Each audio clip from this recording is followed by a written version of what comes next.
Votre programme d'information avec l'UIL, l'Université internationale de Libreville, le fleuron de la formation universitaire en Afrique.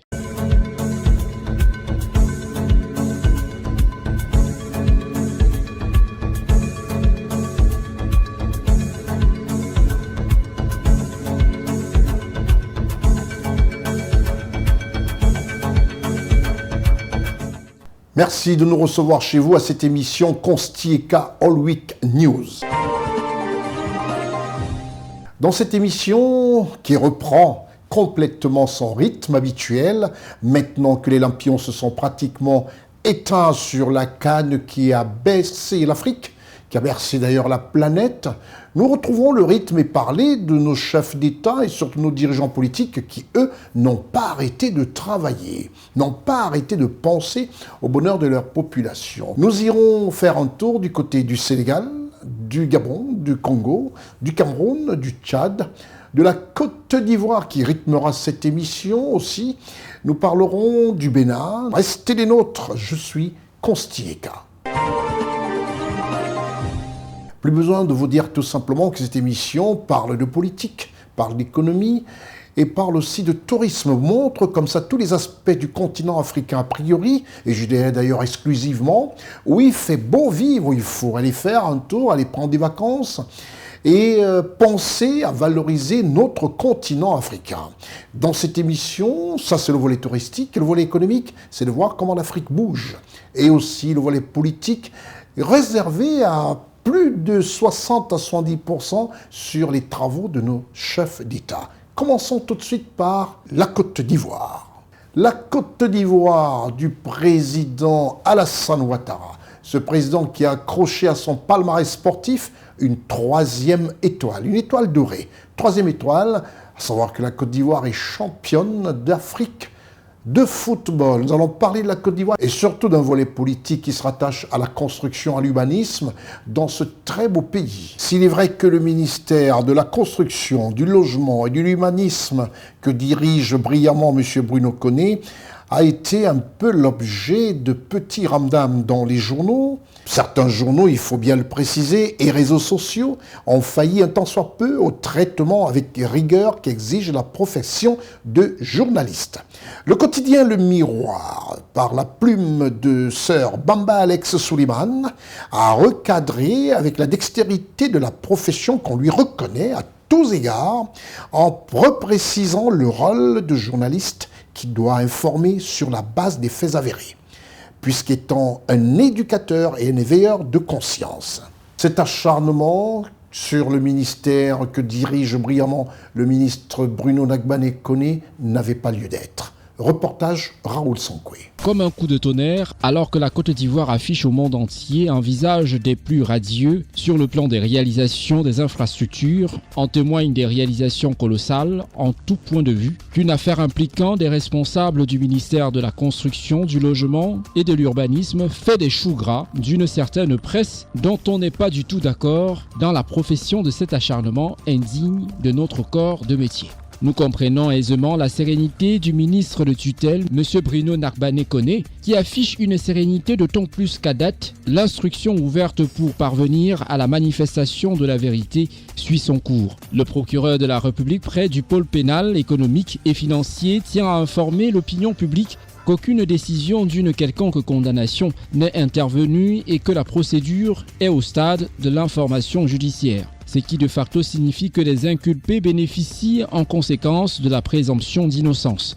Notre noble métier ne devrait pas céder la place au buzz envahissant des réseaux sociaux qui implique chacun de nous dans l'exercice du journalisme à informer sur la base des faits avérés, mêlés au code de l'éducation et des veilleurs de conscience, ce qui doit faire de nous des artisans de paix, protégeant ainsi la paix sociale au niveau individuel et collectif. Ceux qui naïvement penseraient tirer les marrons du feu en livrant en victimes expiratoires d'honnêtes responsables de la haute administration peuvent se rendre compte de la vanité de leur collusion avec les forces obscurantistes. La mafia du foncier a désormais du fil à retordre. La clé de voûte du dispositif de délivrance des actes ne saurait être ébranlée par les cris d'orfraie des marchands du sommeil qui essaime l'écosystème du foncier ivoirien. Le ministre Bruno Koné est un responsable rigoureux et intègre. Ses collaborateurs sont des boucliers opposés au bradage de la terre de Dieu par certains villageois véreux qui oublient leur rôle d'équité et de protection de tous leurs enfants,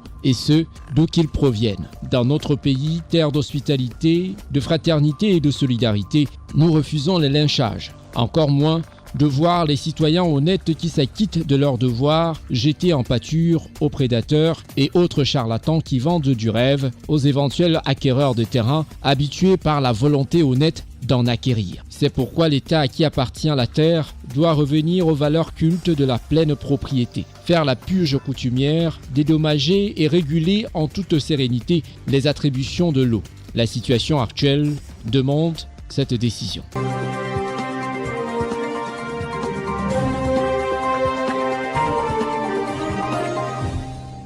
Après cette formation sur la Côte d'Ivoire, le ministère d'ailleurs se porte bien, nous allons au Tchad. Au Tchad, le pays du président Mahamat Idriss Déby Itno, le général de transition de ce pays, pour parler de Conseil constitutionnel. Le Conseil constitutionnel a vu tous ses membres être élus. Et ces membres ont été reçus par le président de la République, le président de la transition tchadienne. Reportage Charlotte Abdoulaye. Après la prestation de serment des membres non magistrats et l'installation de 9 juges constitutionnels dans leurs fonctions, l'équipe du Conseil constitutionnel a procédé à la désignation du président et du vice-président de l'institution. À l'issue du huis clos et par un vote consensuel, maître Jean-Bernard Padaré a été élu président du Conseil constitutionnel et madame Amina Radouma Haché, vice-présidente par leur père. Après cette désignation, ils sont venus informer le président de transition, président de la République, chef de l'État, le général Mahamat Idriss Déby Itno, de leur délibération. Le président de la République a félicité les élus et leurs pairs, soulignant l'importance de leur responsabilité en tant que juge constitutionnel. Il les a exhortés à travailler avec diligence et responsabilité dans l'exercice de leurs fonctions. Maître Jean-Bernard Padaré s'est réjoui quant au choix porté sur sa personne et d'y mesurer le poids de la responsabilité qui pèse désormais sur ses épaules. Il entend l'assumer avec dextérité, bien entendu, avec toute son équipe. C'est une lourde responsabilité. Nous avons des missions à accomplir. Nous sommes attendus par le peuple tchadien, nous sommes attendus par la République. Et nous ferons, parce que nous sommes le maillon essentiel pour le retour à l'ordre constitutionnel, nous ferons ce qui est possible de manière objective, transparente, indépendante, de façon à ce que tout soit mis en œuvre pour que le Tchad retrouve la normalité. Et je m'engage à faire en sorte que collectivement, nous menions cette mission à bon port. C'est une étape cruciale dans le processus démocratique et ainsi que de la refondation du Tchad avec maître Jean-Bernard Padaré comme président du Conseil constitutionnel. Il s'engage à guider l'institution dans son rôle essentiel notamment, juger de la constitutionnalité des lois, des traités et des accords internationaux, des contentieux électoraux et des droits fondamentaux du pays.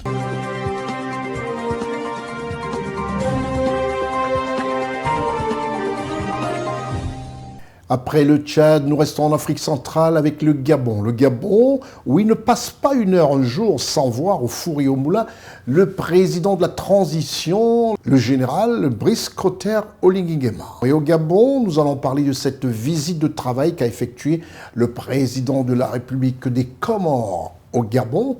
Il a été accueilli et reçu par le président de la République gabonaise, le général Brice Clotaire Oligui Nguema. Reportage Charlotte Abdoulaye.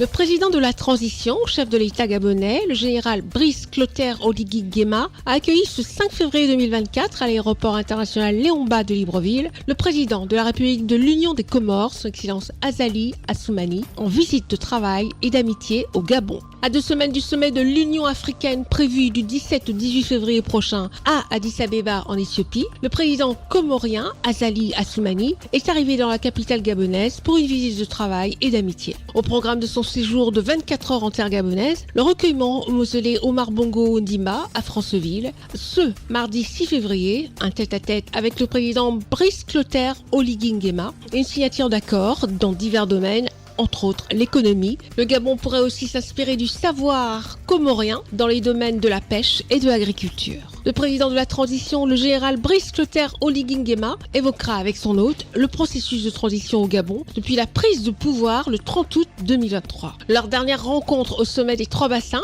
en octobre 2023 au Congo avait permis un rapprochement entre les deux personnalités. Son Excellence Azali Assoumani, président de la République de l'Union des Comores, assure actuellement la présidence tournante de l'Union africaine jusqu'au prochain sommet. Depuis le 30 août, la situation du Gabon a évolué après la condamnation par le président de la Commission, Moussa Faki Mahamat, parlant de violation flagrante des instruments juridiques et politiques de l'Union africaine. 2 mois plus tard, ce dernier avait dépêché à Libreville son haut représentant, le Ghanéen Mohamed Ibn Chambas.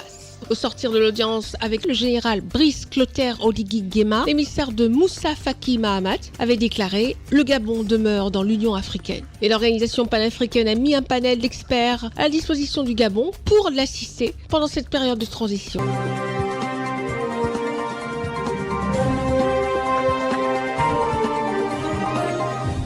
Eh oui, que l'Afrique bouge, les présidents se consultent pour le bonheur des Africains. Ils sont toujours au travail au four et au moulin. Après le Gabon, prochain point d'arrêt, le Togo. Le Togo, nous allons marquer tout simplement, avec une petite note triste, l'information qui touche ce pays, à savoir le 19e anniversaire du départ dans les cieux du général Yassimbe Eyadema, le père géniteur de l'actuel président de la République, à savoir Faure Essossigba Yassimbe. Le 19e anniversaire du décès du président Yassimbe Eyadema s'est déroulé à Pia et à Kara, en présence du chef de l'État togolais, son Excellence Faure Essossigba Yassimbe. Un très grand moment de recueillement. Reportage Charlotte Abdoulaye.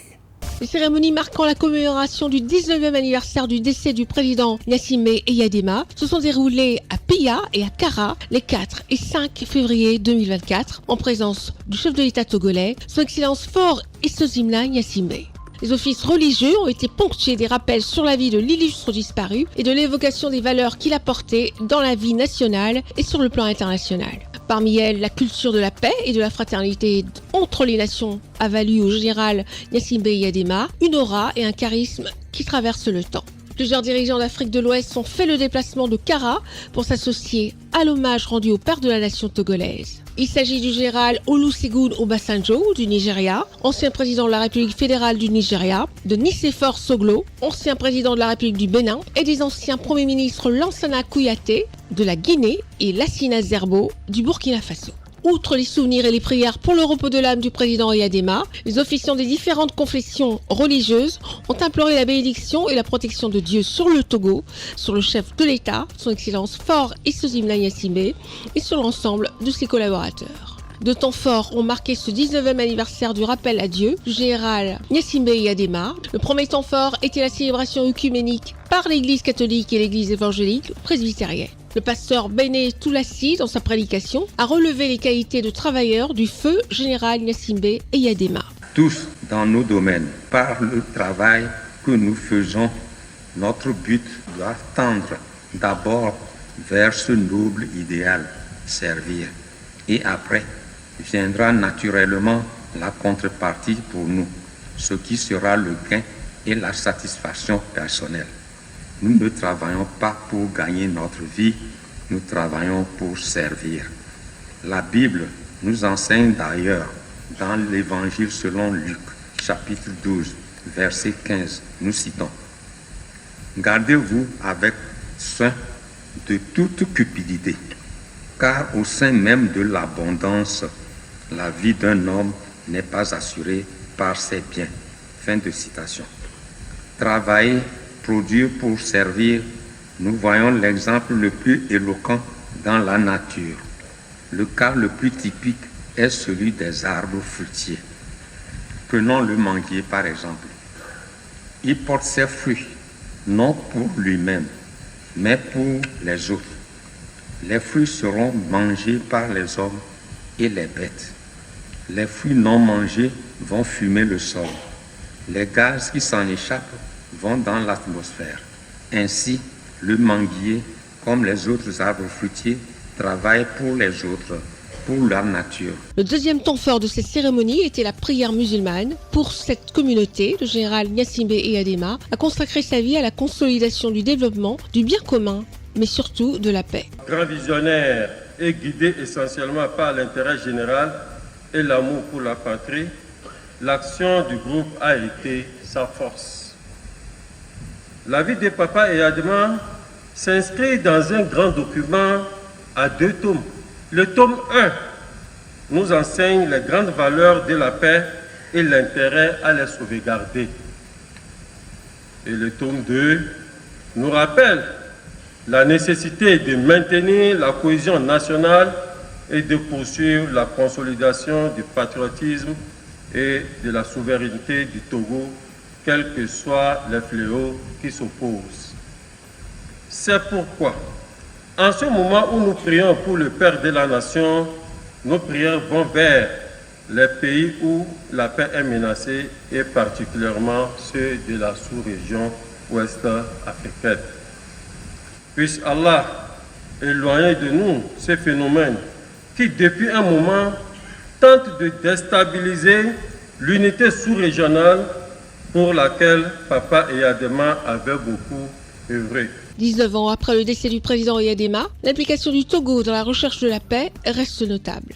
Lomé a été consacrée capitale de la paix, du dialogue, de la méditation et de la tolérance en octobre 2022. Cet héritage impérissable contribue à former la trame de la vision du développement mise en œuvre par le président de la République, notamment à travers la feuille de route gouvernementale Togo 2025 qui vise à construire un pays en paix, une nation stable avec une croissance économique inclusive et durable. Pour rappel, général Gnassingbé Eyadema est décédé le 5 février 2005. Outre les activités commémoratives à Kara, des prières ont été dites dans plusieurs localités de toutes les régions du pays.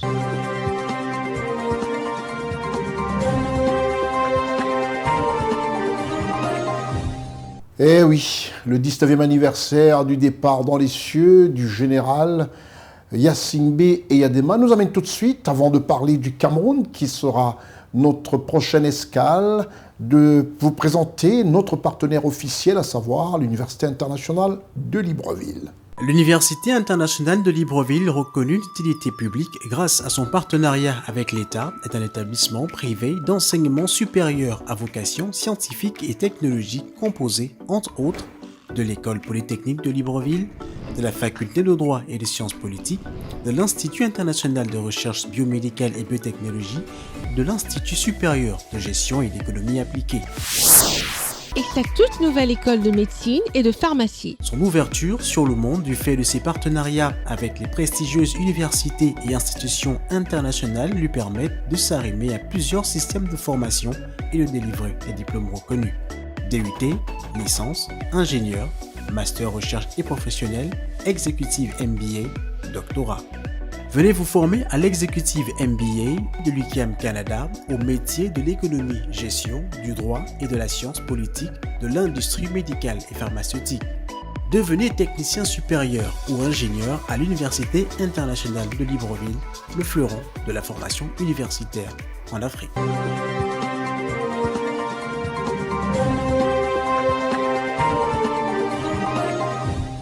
À l'Université internationale de Libreville, qui forme les cadres africains, qui forme tous ceux qui devront directement nourrir le marché du travail africain, nous allons parler du Cameroun. Au Cameroun, où s'est déroulée une manifestation politique, une manifestation d'envergure, je dirais même nationale, puisque c'était par décret présidentiel.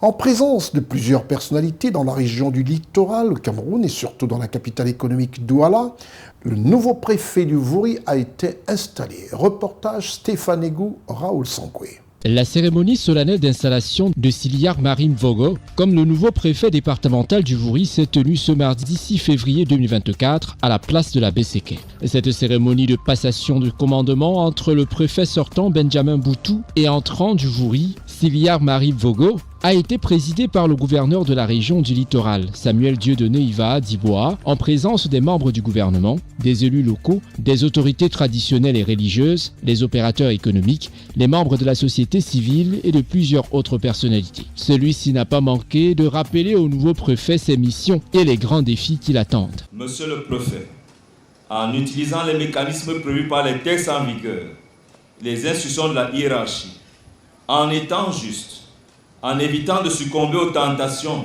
parce qu'il y en aura, monsieur le préfet, dans le Vouri, vous surmonterez tous ces obstacles. Cependant, si par un fâcheux concours de circonstances, vous faites le choix du gain facile, vous serez peut-être riche, mais il sera fort probable que vous ne soyez plus préfet. À la suite de l'opération Douala Clean City, enclenchée par le maire de la ville, sous la supervision de votre prédécesseur et dont la vôtre ce jour, et afin de conserver une âme saine dans un corps sain, soyez la peau de l'assainissement tout azimut dans les arrondissements et centres commerciaux, car la santé n'a pas de prix. Le préfet Siliar Marib Vogo remplace à la tête du département du Vouri Benjamin Boutou, admis à faire valoir ses droits à la retraite. C'est dans une ambiance chaleureuse que les autorités administratives et politiques, les chefs traditionnels ainsi que les populations de la ville de Douala ont accueilli le nouveau préfet départemental du Vouri. La première des choses, c'est de dire un sincère merci au préfet qui est sortant, qui a quand même fait un travail louable malgré ses faiblesses. Il est resté un homme intègre, il a fait ce qu'il devrait faire pour maintenir la ville de Douala et le département du Vouri totalement, plus ou moins, au moins en sécurité, malgré les désordres que nous avons. Mais ce qui m'intéresse, c'est le panorama surtout du nouveau préfet qui, à partir de ce qu'il est, à partir de son CV, on comprend qu'il a vraiment de l'expérience. D'abord, plusieurs fois, il a été premier adjoint au préfet. Plusieurs fois, il a été sous-préfet. Plusieurs fois, il a été préfet. Désormais, c'est comme la troisième ou quatrième fois qu'il est en train d'être nommé préfet. Et pas de n'importe quel endroit des départements de renommée. Alors, c'est quand même une sorte de joie quand même qui m'anime aussi. Et en dehors de ça, j'ai comme une conviction qu'il va faire un bon travail. Un bon préfet. Le précédent était dynamique. Il a eu son histoire, son époque. Là, on va entrer dans les périodes des élections. On va voir, ça va être très délicat. Et nous souhaitons la bienvenue. Soulignons tout d'abord que la Sainte Écriture nous enseigne que toute autorité vient de Dieu. Alors notre présence ici, c'est d'accueillir cette autorité qui vient de Dieu et à travers nos prières, demander au Seigneur que cette autorité qu'il envoie dans la région de Douala travaille selon la volonté de Dieu et non selon la volonté des hommes. Siliar Marib Vogo était jusqu'à sa nomination préfet du département de la Villa à Ebolova dans la région du Sud Cameroun depuis 2019. Il prend ainsi le commandement dans une circonscription administrative où l'insécurité, le désordre urbain, les litiges fonciers sont là quelques problèmes qui font le quotidien des populations de cette partie du pays. Et le nouveau préfet du Vouri dit déjà être au four et au moulin. Nous devons intégrer le changement de paradigme auquel le chef d'État nous convie en passant d'une administration de puissance publique à une administration de service public. Et le creuset par excellence d'implémentation de cette nouvelle dynamique, ce sera la décentralisation. Et vous avez suivi le maire de la ville dans l'ensemble des expectations qu'il fourbit à notre endroit. Et nous comptons également sur vous, les journalistes, pour nous accompagner en distillant le bon message aussi. C'est donc un souffle nouveau que va connaître le département du Vouri sur le contrôle vigilant et attentif de Siliar Marib Vogo, nouveau préfet du dit département.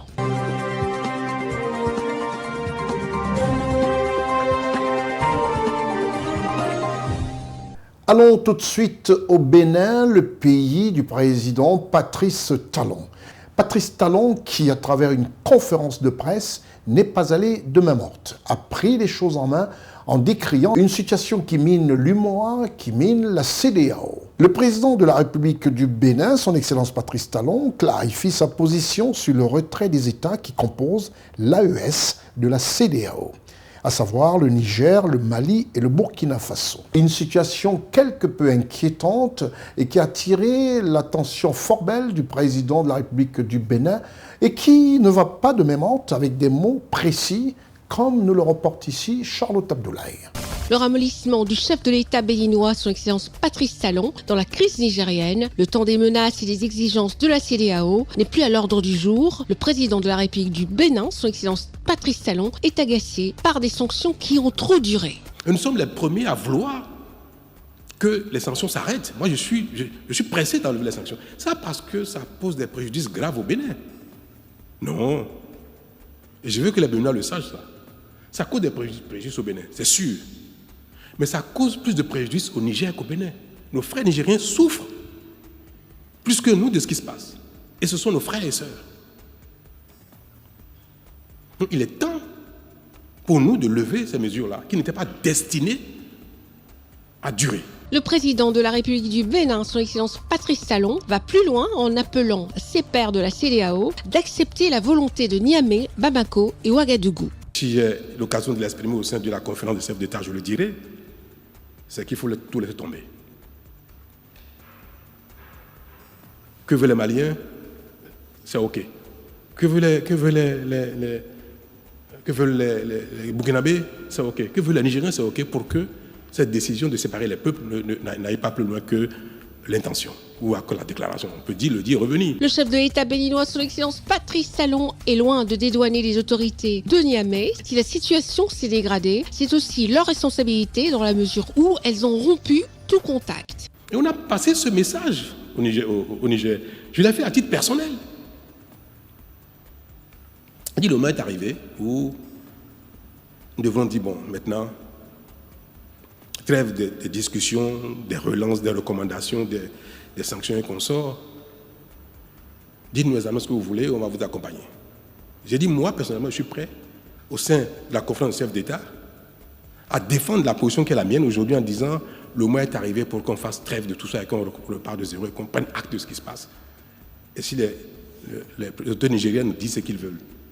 Parce qu'après tout, personne de la conférence des chefs d'État ne peut dire au nom des Nigériens ce qu'ils veulent. Vous voulez une transition? Vous ne voulez pas une transition? Vous voulez une transition de 6 mois ou de 4 ans ou de 5 ans? Mais dites-le.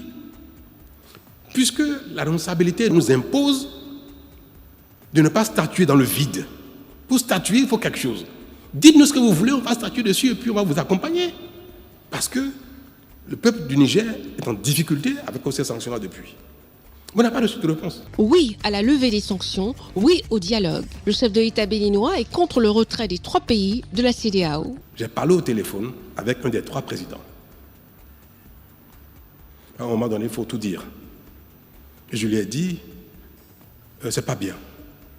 Moi, je conçois que les présidents du Niger, du Burkina disent à un moment donné, on suspend notre participation aux organes de ces institutions-là. Ça se comprendrait. Mais dire que je veux détacher le peuple burkinabé, malien, nigérien du peuple béninois, togolais, sénégalais, le problème, c'est pas entre les peuples. Or, ces décisions qu'ils ont prises sont des décisions qui séparent les peuples. Et ça, c'est pas normal. Et c'est pour ça que moi, celui à qui j'ai présenté, j'ai dit, ça allait trop loin. Nous allons trop loin, là. Il faut qu'on se revoie. Alors que dire du Sénégal qui met l'organisation régionale face à ses responsabilités? Et ce qu'on observe au Sénégal qui est regrettable est de nature aujourd'hui à nous interpeller sur le rôle des communautés auxquelles nous appartenons. Est-ce que la CEDEAO, l'UMOA, cette fois-ci doit condamner ou non? Est-ce qu'elle doit condamner ou non? Quand on condamne, on dit qu'il ne faut pas condamner. Quand on sanctionne, on dit qu'il ne faut pas sanctionner. Il faut faire quoi? On va dire oui, mais si vous avez condamné ici, il faut mieux condamner là. D'accord, on l'a fait. Après le Mali, la Guinée, le Burkina, on l'a fait. On dit bon, 1, 2 fois. Vous savez que le Burkina n'a pas été sanctionné. Du tout. Mais le Niger, oui, parce qu'on a dit, à un moment donné, trop c'est trop. Ce trop c'est trop là continue. Il y a encore un trop qui vient dessus. Il faut faire quoi? Est-ce que la CEDEAO doit condamner? Dire non, ce n'est pas admissible. Non, revenir en arrière. Non, si ce n'est pas fait, voilà les sanctions. Ce point de presse a donné l'occasion au chef de l'État béninois de réitérer sa volonté de ne pas briguer un 3e mandat à 2 mois de la fin du 2e mandat.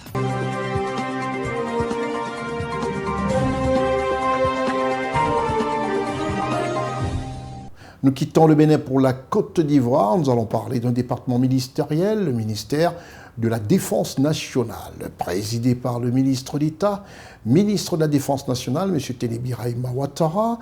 Et surtout, nous allons nous focaliser sur une rencontre parrainée par le chef d'état-major de l'armée de Côte d'Ivoire. Cette rencontre qui a été l'objet de faire quelque part un bilan et surtout parler des perspectives pour l'année 2024. Reportage Charlotte Abdoulaye. En 2023, l'armée ivoirienne s'est dotée de moyens logistiques de dernière génération et d'un personnel dévoué à la discipline. Elle a été jalonnée de moments intenses d'activité à travers des initiatives telles que la frontière étanche et la zone opérationnelle Nord, afin de faire face aux menaces dans le nord et l'ouest de la Côte d'Ivoire. L'événement majeur pendant cette période a été la libération de nos frères d'armes détenus illégalement au Mali, qui ont retrouvé le sol ivoirien le 7 janvier 2023.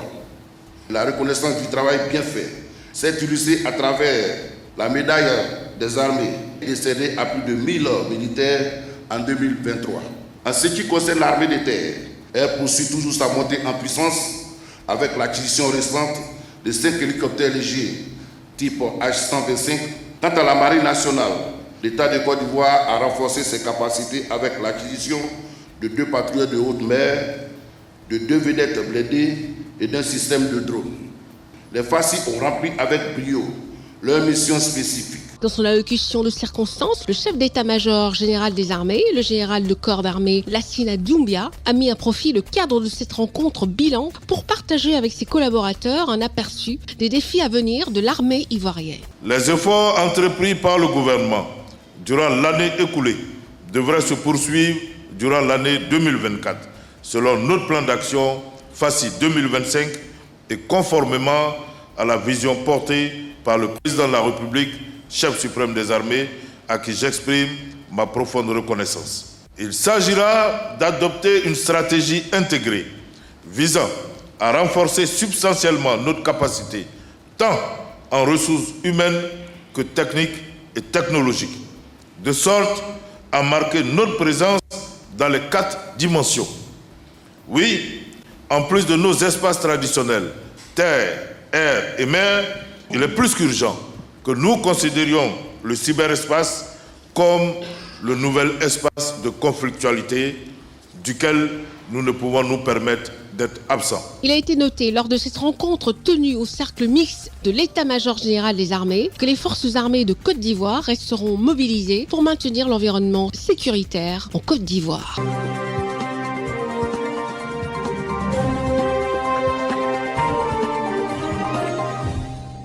Restons toujours en Côte d'Ivoire pour parler de la visite de la directrice générale de l'UNESCO qui n'a pas échappé à l'œil de la caméra de notre reporter spécial Ousmane Coulibaly. Le chef de l'État ivoirien, son Excellence Alassane Ouattara, a reçu dans sa résidence privée du Golfe à Abidjan Madame Audrey Azoulay, directrice générale de l'UNESCO. Reportage Ousmane Coulibaly et Charlotte Abdoulaye.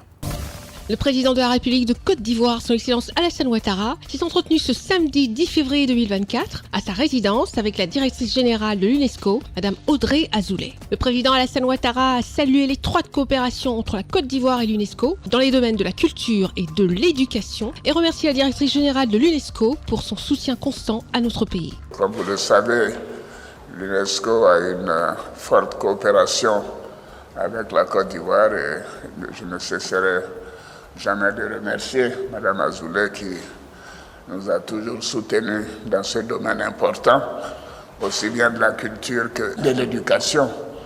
Nous avons échangé sur de nombreux sujets et vous savez également que l'UNESCO abrite le prix Félix Houphouët-Boigny pour la recherche de la paix. Donc c'est une institution avec laquelle nous coopérons de manière étroite et Madame, merci de venir nous voir à l'occasion de la CAN. Et je pense que nous vous verrons demain soir au stade. Et j'espère que tout va bien se passer pour la Côte d'Ivoire. Mais évidemment, tout le monde connaît ma préférence. La directrice générale de l'UNESCO, Madame Audrey Azoulay, s'est pour sa part réjouie de la grande amitié du président de la République de Côte d'Ivoire à son égard et a salué la parfaite organisation de la CAN 2023 ainsi que le parcours magnifique des éléphants lors de la compétition. C'est un grand plaisir pour moi que d'être en Côte d'Ivoire et d'avoir l'occasion d'échanger avec le président Ouattara.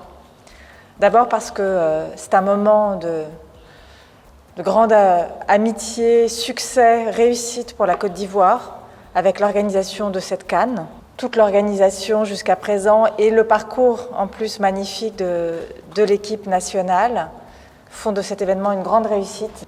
Nous travaillons ensemble depuis de nombreuses années en profondeur sur les questions éducatives et sur tout le champ de l'éducation. La formation des enseignants, l'alphabétisation, la transformation du système éducatif. Et puis bien sûr, vous l'avez dit, Monsieur le Président, tous les autres champs, la culture, le patrimoine immatériel, avec l'inscription, par exemple, des arts du pagne, récemment au patrimoine immatériel de l'UNESCO, mais aussi les sites. Il est à noter que le ministre, directeur du cabinet du président de la République, M. Fidel Sarasoro, la ministre de l'Éducation nationale et de l'alphabétisation, Mme Maria Toukone, et la secrétaire générale de la présidence de la République, Mme Masséré Touré-Kone, ont pris part à cet entretien.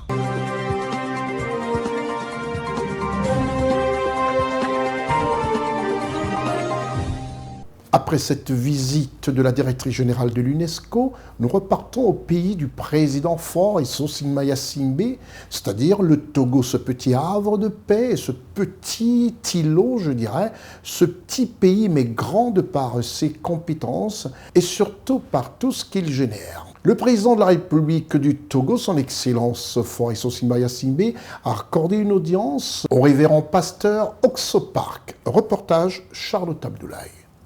Le président de la République du Togo, son Excellence Faure Essossi-Mayasimbe, s'est entretenu ce vendredi 9 février 2024 avec le révérend pasteur Oxopark, fondateur de l'International Youth Fellowship, une ONG dédiée à la promotion de la jeunesse. Le révérend pasteur Oxopark a fait part au chef de l'État des différents programmes de l'organisation dédiés à la jeunesse togolaise, notamment en matière d'éducation et de formation professionnelle. Autre sujet abordé, l'appui du International Youth Fellowship à la promotion de la citoyenneté, du patriotisme et du changement de mentalité, des valeurs en phase avec la vision du président de la République pour la jeunesse togolaise. Je viens d'avoir une audience avec Monsieur le Président. Nous avons discuté, nous avons fait beaucoup de points ensemble et que c'était vraiment enrichissant. Et tout d'abord, on travaille pour le changement de mentalité de la jeunesse. Et, le gouvernement togolais envoie une délégation togolaise en Corée du Sud.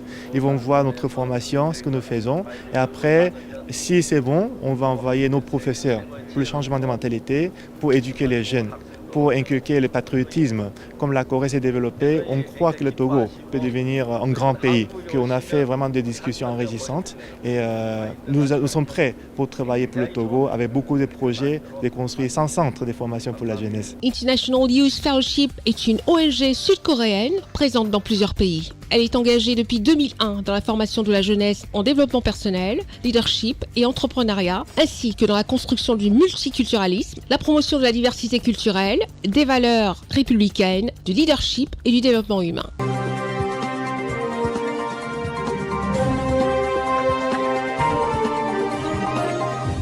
S'il est vrai que la Covid aura apporté quelque chose de positif dans le management des entreprises et même auprès de certains États, c'est l'occasion des différentes réunions aujourd'hui qui se tiennent par vidéoconférence. Nous allons au Tchad pour parler de cette réunion par vidéoconférence qui concernait les chefs d'État des pays membres de la CEMAC. À ce sommet extraordinaire des chefs d'État de la CEMAC, à savoir la communauté des États membres de l'Afrique centrale, un nouveau gouverneur désigné pour la Banque des États de l'Afrique centrale, à savoir la BEAC.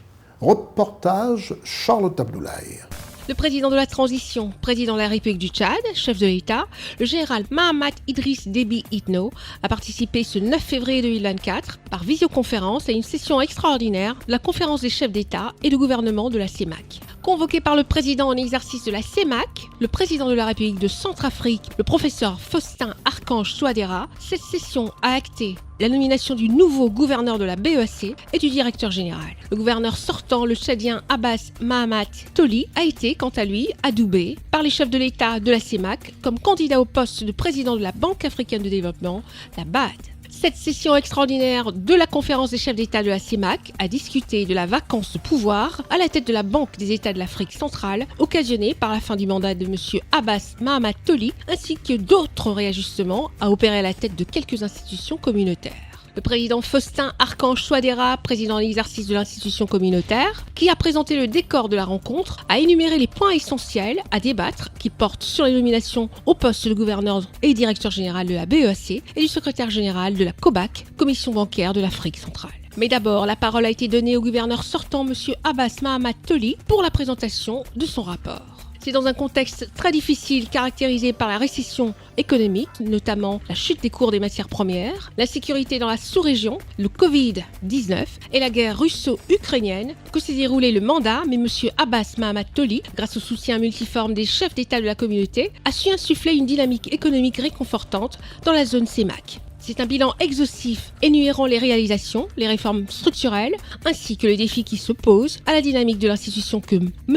Abbas Mahamat Toli a étalée. Les chefs d'État ont pris acte de son rapport et l'ont félicité pour le travail abattu pour la communauté. De quoi émerveiller le chef de l'État, le général Mahamat Idriss Déby Itno, qui a proposé la candidature de M. Abbas Mahamat Toli à ses pairs pour le poste de président de la Banque africaine de développement. Au regard de ses compétences et des résultats qu'il laisse derrière lui à la BEAC, la conférence des chefs d'État l'a adoubé pour être le candidat de la CEMAC à ce poste. Sur ce, les chefs de l'État se sont retrouvés à huis clos pour procéder aux nominations du nouveau gouverneur, du directeur général de la Banque centrale et du secrétaire général de la COBAC. Selon le principe de rotation ou poste de responsabilité en vigueur dans les pays membres, le poste de gouverneur revient à la République centrafricaine qui a proposé M. Yvon Sana Bangui et dont la nomination a été actée par les chefs d'État. La direction générale de la Banque centrale revient au Tchad qui y a proposé M. Mahamad Djibril Souleymane, également acté par la conférence. La nomination du secrétaire général de la COBAC n'a par contre pas requis l'approbation de toute la conférence. Aussi a-t-elle décidé de surseoir en recommandant au président de la COBAC de lui présenter dans un meilleur délai un rapport motivé et détaillé pour décision.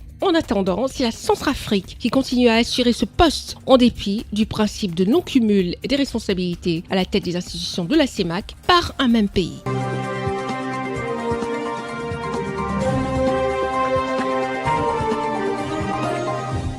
Je disais tantôt que l'information politico-économico et touristique rythme cette émission constituée Week News, émission hebdomadaire qui vous est proposée sur vos chaînes de télévision. Nous allons parler du Sénégal. Le Sénégal où l'ambiance est mi-figue, mi-raisin, avec une vision potable et je dirais de paix que prône le président actuel du Sénégal, le président Macky Sall.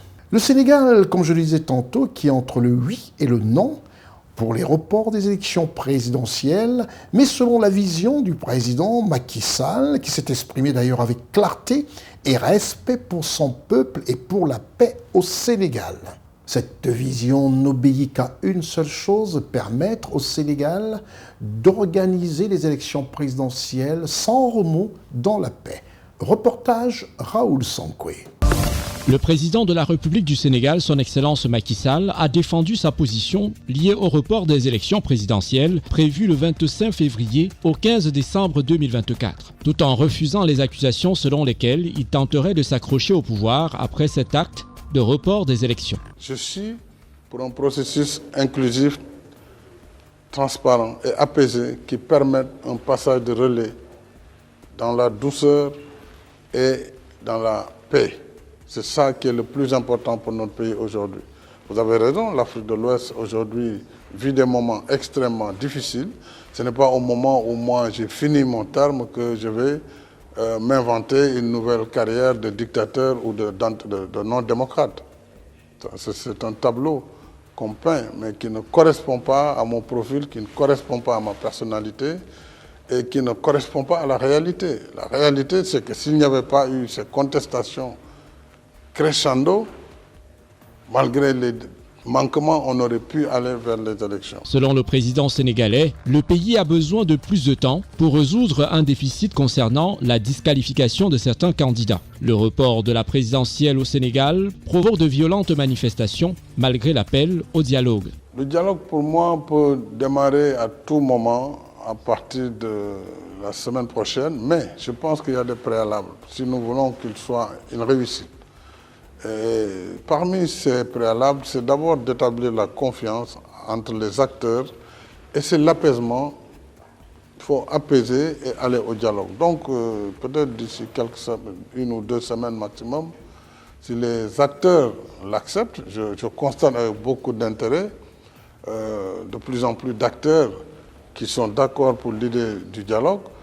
Ça veut dire qu'on peut arriver à quelque chose assez rapidement. Élu président de la République en 2012, le président Macky Sall, dont son mandat arrive à expiration le 2 avril 2024, a reporté les élections présidentielles prévues le 25 février au 15 décembre 2024. Le Parlement sénégalais a d'ailleurs voté ce 12 février 2024 en faveur de ce report. Au Sénégal, la situation reste tendue. Les protestations contre la décision du report, selon de nombreux experts, risquent de causer l'instabilité du pays. L'opposition continue d'appeler à la mobilisation dans les prochains jours.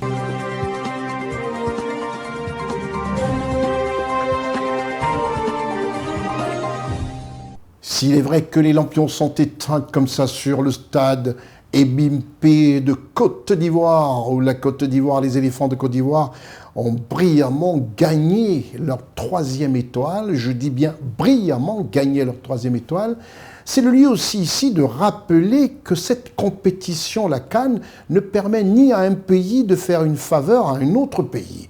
C'est une compétition où on prend les premiers, les deuxièmes et on repêche les meilleurs troisièmes, dont la Côte d'Ivoire doit sa participation à la suite de cette compétition par ses compétences et son mérite, le plus simplement. D'autant plus que ce sont des règles qui ont été définies par la Confédération africaine de football, à savoir la CAF.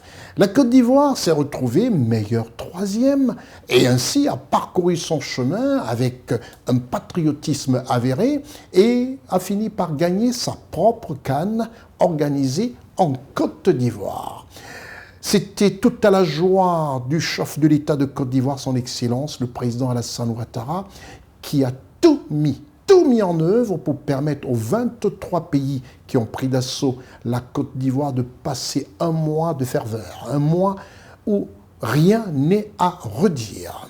Le chef de l'État ivoirien, son Excellence Alassane Ouattara, a présidé la cérémonie officielle de réception de l'équipe nationale de football des éléphants au palais présidentiel. Faye Hermès est rentré définitivement dans l'histoire. Nous allons écouter quelques allocutions du président de la FIF, du Premier ministre et du président comblé de joie, à savoir le président Alassane Ouattara, qui a tout donné et surtout a permis non seulement à la Côte d'Ivoire de vivre un moment exceptionnel, à l'Afrique de comprendre et de connaître la Côte d'Ivoire sur tous les plans, et surtout à ses enfants, les éléphants, d'avoir la niaque et de gagner cette 3e étoile qui constitue le 3e trophée offert à la Côte d'Ivoire sous l'égide du président Alassane Ouattara. Comme lui-même l'a si bien dit, jamais 2 sans 3. Reportage Charlotte Abdoulaye. Après avoir été sacré champion d'Afrique au stade olympique Alassane Ouattara des Bimpe ce 11 février 2024, les célébrations de l'équipe de football de Côte d'Ivoire se sont poursuivies le lundi 12 février 2024 avec une parade dans le district d'Abidjan ainsi que la présentation du trophée de champion d'Afrique au peuple ivoirien au stade Félix Houphouët-Boigny d'Abidjan. Ce mardi 13 février 2024, à l'occasion de la victoire de la Côte d'Ivoire à la Coupe d'Afrique des Nations, les joueurs, les entraîneurs et les officiels ont été reçus par le président de la République de Côte d'Ivoire, son Excellence Alassane Ouattara, lors d'une réception au palais présidentiel. Les éléphants de Côte d'Ivoire ont été chaleureusement accueillis à leur entrée dans la salle des Pas Perdus au palais de la présidence de la République de Côte d'Ivoire. L'événement a été marqué par la remise des distinctions aux joueurs et aux membres de l'encadrement, la remise symbolique du trophée de champion d'Afrique au chef de l'État ivoirien, son Excellence Alassane Ouattara, Ouattara, le premier capitaine des éléphants de Côte d'Ivoire. Ainsi, au titre des distinctions, 50 joueurs et encadreurs ont été honorés dans l'Ordre national de la République de Côte d'Ivoire, dont 4 dans le grade de commandeur, 12 en qualité d'officier et 34 dans le grade de chevalier. Après la remise des distinctions, le président de la Fédération ivoirienne de football, M. Idriss Diallo, a pris la parole pour remercier le chef de l'État ivoirien, son Excellence Alassane Ouattara, et lui rendre hommage. À Dieu Tout-Puissant revient la gloire et à Dieu nous rendons grâce. Excellence, Monsieur le Président de la République, voici votre commando, voici votre trophée, voici votre 3e étoile. Le porte-parole des joueurs, Max Alain Gradel, a remercié particulièrement le président de la République de Côte d'Ivoire, son Excellence Alassane Ouattara, pour le message de soutien et d'encouragement qu'il leur a adressé le 29 janvier 2024 après la défaite contre la Guinée équatoriale et qui a été source de remobilisation et de motivation pour l'équipe. Nous avons énormément appris au soir du 29 janvier où nous perdions contre la Guinée équatoriale. Et puis, il y a eu ce message que vous avez posté, ce message qui disait de ne pas se décourager et que vous aviez la certitude que la Côte d'Ivoire aura la CAN une 3e fois très bientôt. Cette remise de distinction honorifique a été suivie de la remise des récompenses de la République de Côte d'Ivoire à ses vaillants fils qui ont hissé très haut le drapeau national. Le chef de l'État, premier capitaine des éléphants, me charge de vous faire les annonces suivantes. Pour le staff technique, une enveloppe 400 millions de francs CFA. Pour l'entraîneur, une enveloppe de 100 millions de francs CFA. J'en arrive aux joueurs. Chaque joueur, une villa de 50 millions de francs. Chaque joueur, une enveloppe de 50 millions de francs CFA. Dans son intervention, le président de la République de Côte d'Ivoire, son Excellence Alassane Ouattara, a rendu un vibrant hommage aux joueurs, à l'entraîneur principal Emers Faye, son adjoint Guy Demel, à l'encadrement et tout le staff technique qui par cette victoire ont procuré du bonheur à l'ensemble des Ivoiriens. Bravo, bravo, bravo à vous. Et je peux vous dire que cette médaille n'a pas de prix. Vraiment. Oui, la Côte d'Ivoire est championne d'Afrique. Tous les Ivoiriens, sans exception, étaient non seulement en soutien, mais aussi en prière. Levez-vous pour dire « Vive la Côte d'Ivoire ». Et nous sommes fiers d'être Ivoiriens.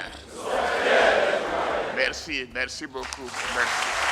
Il s'agissait pour le président de la République de Côte d'Ivoire de témoigner sa reconnaissance et surtout sa confiance à cette équipe qui a fait preuve de bravoure et de résilience tout au long de la Coupe d'Afrique des Nations Total Energy 2023. Il est à noter que la 34e édition de la Coupe d'Afrique des Nations de football a débuté le samedi 13 janvier 2024 avec 24 équipes réparties dans 6 poules de 4 équipes chacune. La compétition s'est déroulée sur 6 stades et dans 5 villes du pays, Abidjan, Yamoussoukro, Bouaké, Korogo et San Pedro. Les 2 objectifs ont été atteints.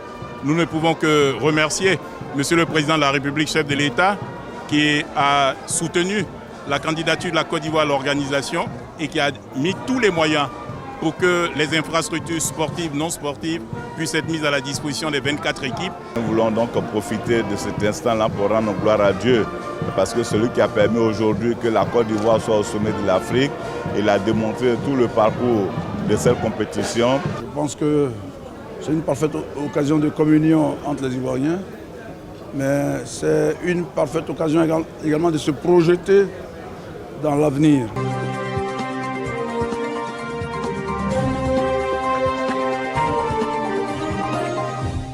Après cette réception offerte par le président de la République aux éléphants de Côte d'Ivoire, au staff d'encadrement, à toute l'équipe technique, nous allons tout de suite aller au Congo. Le Congo Brazzaville, le Congo du président Denis Sassou Nguesso. Le président congolais, son Excellence Denis Sassou Nguesso, a reçu à Brazzaville son homologue togolais Faure Essosinba Yassingbe.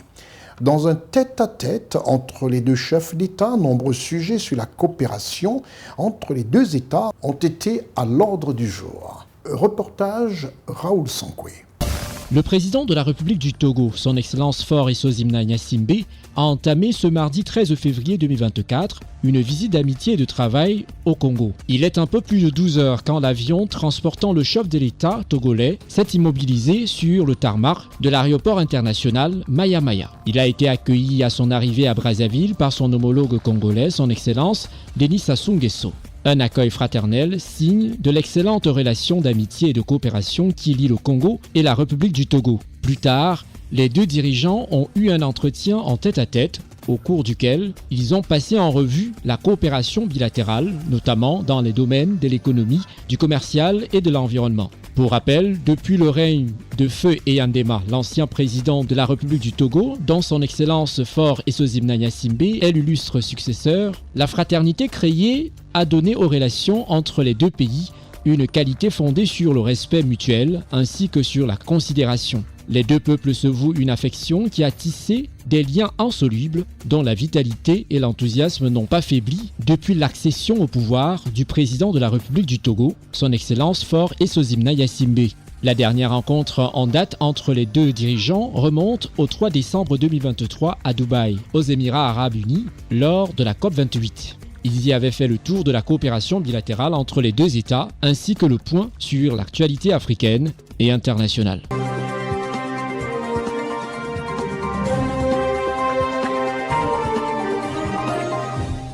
Après cette visite entre les deux chefs d'État, l'un de l'Afrique de l'Ouest, à savoir Faure Essosimna Gnassingbé du Togo, et le président de la République congolaise, son Excellence Denis Sassou Nguesso, nous allons boucler avec le Conseil des ministres qui a directement suivi la victoire des éléphants. Point d'attente en Côte d'Ivoire. Déjà la victoire le dimanche. Lundi, les éléphants de Côte d'Ivoire ont remercié tous les supporters ivoiriens, tous les habitants de la Côte d'Ivoire par une parade dans toute la ville d'Abidjan. Ensuite, le mardi, le président de la République, le Premier ministre et tous les hauts dirigeants des grandes institutions ont reçu au palais présidentiel les éléphants de Côte d'Ivoire. Et mercredi, tout de suite après, le président de la République présidait le Conseil des ministres, comme pour dire pas de répit, pas de repos pour le président Alassane Ouattara, son Premier ministre et les membres du gouvernement.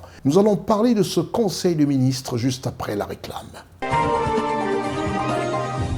Le Conseil des ministres du gouvernement de Côte d'Ivoire, qui s'est déroulé au palais présidentiel de la République de Côte d'Ivoire et présidé par son Excellence Alassane Ouattara, a été, il faut le dire, sous fond de la victoire des éléphants de Côte d'Ivoire.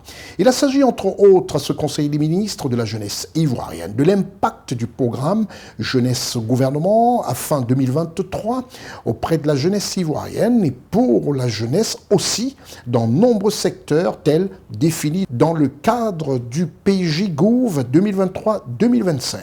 Sans embâge, on peut simplement dire que ce fut le premier Conseil de ministres 3 étoiles, à savoir un Conseil de ministres où chaque ministre pouvait se dire, lui aussi, éléphant de Côte d'Ivoire face au président de la République qui est le premier capitaine des éléphants de Côte d'Ivoire. Peut-on dire simplement qu'on a vécu un Conseil de ministres 3 étoiles? Reportage Raoul Sankoué. Le président de la République de Côte d'Ivoire, son Excellence Alassane Ouattara, a présidé ce mercredi 14 février 2024 au palais de la présidence de la République le premier conseil des ministres de l'après-Cannes 2023. Ce conseil des ministres a été marqué par les déclarations du chef de l'État ivoirien, son Excellence Alassane Ouattara, et du Premier ministre, chef du gouvernement, M. Robert Begré-Mambé. Dans son adresse, le président de la République de Côte d'Ivoire, son Excellence Alassane Ouattara, est revenu sur la brillante victoire de l'équipe nationale de football, les éléphants de Côte d'Ivoire, et a félicité le Premier ministre, chef du gouvernement, M. Robert Begré-Mambé, et l'ensemble des ministres pour la bonne synergie dans le travail qui a abouti au grand succès unanimement salué à travers le monde. Je remercie la CAF pour avoir eu confiance en notre pays en nous demandant d'organiser cette CAN de 2023. Monsieur le Premier ministre, je voudrais vous féliciter tout particulièrement et aussi les membres du gouvernement pour la bonne organisation reconnue de tous de cette CAN 2023 en Côte d'Ivoire. Le président de la CAF m'a informé qu'il y a plus de 2 milliards de personnes qui ont regardé cet événement au plan mondial. Bravo à vous. Bravo, bravo, bravo. Grâce à l'engagement de tous, notre pays a su apporter les solutions idoines qui font de cette CAN la plus belle jamais organisée.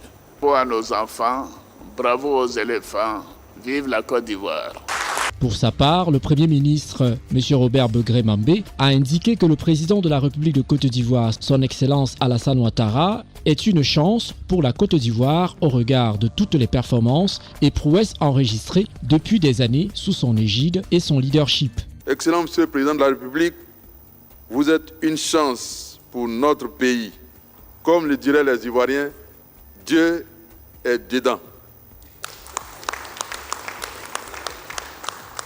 Vous nous avez donné des instructions s'agissant de la préservation de ce beau patrimoine offert à la Côte d'Ivoire entière et j'allais même dire à l'Afrique tout entière. Nous vous soumettrons dans les jours qui viennent toutes les options préparées pour avoir vos directives dans le souci de préserver ce beau patrimoine. Le Conseil des ministres avait dans son ordre du jour l'examen de 5 projets de loi, 9 projets de décret et 4 communications dont une relative au bilan partiel des actions menées par le gouvernement dans le cadre du plan d'action 2023-2025 relative à la promotion de la jeunesse. Le Conseil a été informé que le vice-président de la République de Côte d'Ivoire, M. Thiemoko Mieliet-Koné, représentera le président de la République de Côte d'Ivoire, son Excellence Alassane Ouattara, à la 37e session des chefs d'État et de gouvernement de l'Union africaine à Addis Abeba, en Éthiopie. L'on retiendra que le Conseil des ministres a adopté la ratification d'un accord de prêt d'un montant de 40 milliards de francs CFA conclu le 9 novembre 2023 entre la République de Côte d'Ivoire et la Banque ouest-africaine de développement, en vue du financement partiel du projet de construction en Côte d'Ivoire de 4300 logements sociaux et économiques. Tranche 1 qui comprend 1160 logements à Abidjan au PK24.